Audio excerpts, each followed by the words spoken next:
Good morning students, MSc classes में आप सभी को स्वागत है। मैं नीरज सर आपके सामने क्लास 10th का एक चैप्टर है, दो चर वाला रैखिक समीकरण। इसको समीकरण युग्म को तुलनात्मक विधि द्वारा हल करने को मैं बनाने जा रहा हूँ कि कैसे इसको तुलनात्मक विधि द्वारा इस समीकरण को कैसे इस समीकरण युग्म को कैसे हल करेंगे। तो इसके लिए तुलनात्मक विधि में क्या करेंगे, पहले लिखेंगे प्रश्न से x प्लस 4y। ज्यादा लोग लुप्तीकरण विधि का यूज करते हैं बिहार बोर्ड में, और ये दूसरी विधि है ना। इसको करेंगे तो बहुत कम लोग ऐसे विधि से बनाते हैं। इस तरह आपका जो कॉपी चार्ज करने वाले रहेंगे मैट्रिक एग्जाम में उन पर असर होगा, क्योंकि ज़्यादा जनरली सवाल विलोपन विधि से बनता है, लुप्तीकरण या विलोपन। ठीक है, तो ये समीकरण एक है, ये पहला है समीकरण। इसे x का वैल्यू निकाल दिए। पुनः प्रश्न से फिर दूसरा है, इसको समीकरण एक कर दिए।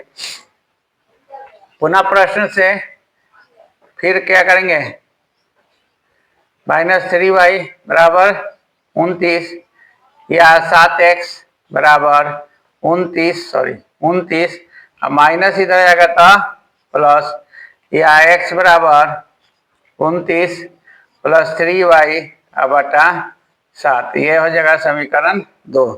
अब समीकरण 1 और समीकरण 2 से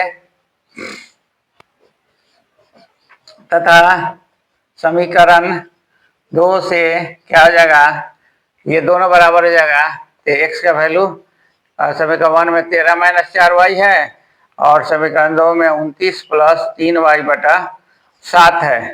अब इसको गुणा करेंगे, या 13 सत्ते 91 और 7 चौका 28y बराबर 29 प्लस 3y।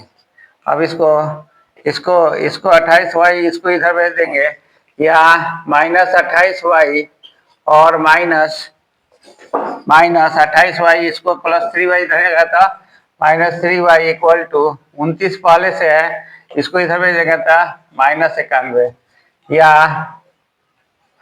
28 और 3 कितना जगह 31y, क्या है हो गया, 11 में से 9 गया, 11 8 में से 2 गया 6, यहाँ माइनस से माइनस कैंसिल, या y बराबर 62/31 यानी 2। y का वैल्यू रख देंगे यहाँ पर। y का मान समीकरण 1 में रखने पर, तो यहाँ रख देंगे। तो x बराबर क्या हो जाएगा 13 माइनस 4 गुना 2, y की जबर 2 है, यहाँ 2 रख दिए। 13 माइनस 4 दूनी 8 यानी 5। अतः x का वैल्यू हमारा क्या आ जाएगा, x का वैल्यू x बराबर 5 और y बराबर 2। तो ये आपका सवाल कंप्लीट हो गया। आशा है कि आपको समझ में आ गया होगा। अगर आशा समझ में आ रहा है तो मेरे वीडियो को लाइक करेंगे, शेयर करेंगे, कमेंट करेंगे। और फिर से मैं आपको बता दे रहा हूँ, जैसे ये इसमें क्या करना है।